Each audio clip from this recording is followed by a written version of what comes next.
So UFL yesterday announced the acquisition of Kevin De Bruyne's services as an ambassador of their game, pretty much the biggest marketing win for UFL, landing last year's EPL Player of the Year and one of the top 2 or 3 current players in the EPL. But the bigger news is us seeing a decent chunk of gameplay that came with the announcement.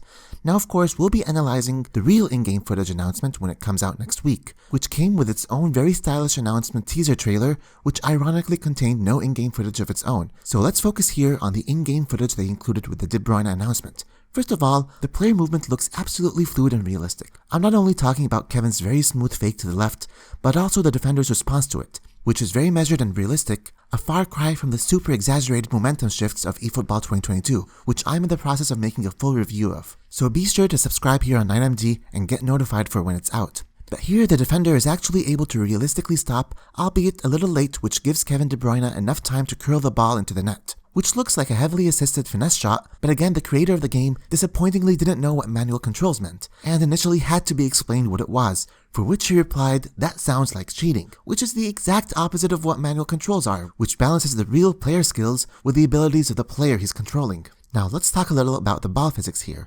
While I'm a huge fan of the way the ball spins when De Bruyne takes his first touch, and how the ball generally behaves when he takes the second touch, then takes the shot on target, I must say I'm a little concerned by the way the ball gets completely and easily absorbed into his run without the prerequisite foot movement from Kevin that would lead to such exquisite ball control. It's as if the ball carries absolutely no momentum of its own.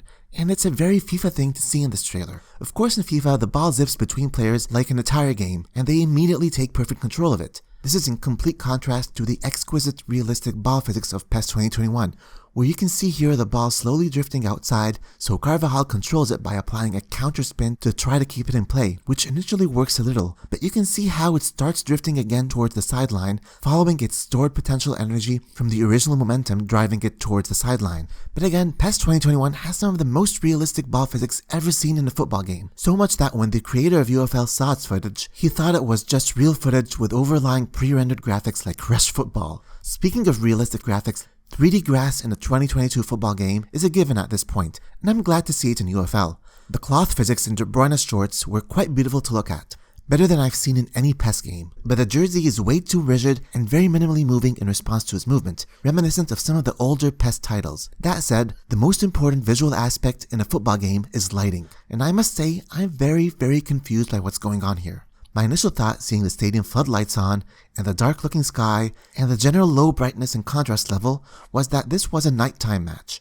But then the players seemed to only have one shadow with a heavy contrast with one strongly lit side of their faces, indicating a sunny daytime match. I gotta say, this doesn't look like footage from a sunny game at all, especially when I contrast this to how modded PES 2021 sunlight looks like, which pretty much looks like a real game. So we'll have to see how the final gameplay reveal looks like. If you want to watch the most beautiful visually modded PES 2021 footage, I've included a link to the most beautiful PES 2021 goals I've scored over the past year, so be sure to check it out. And stay tuned for the full review of eFootball 2022, as well as the full analysis of the gameplay reveal of UFL once it's out.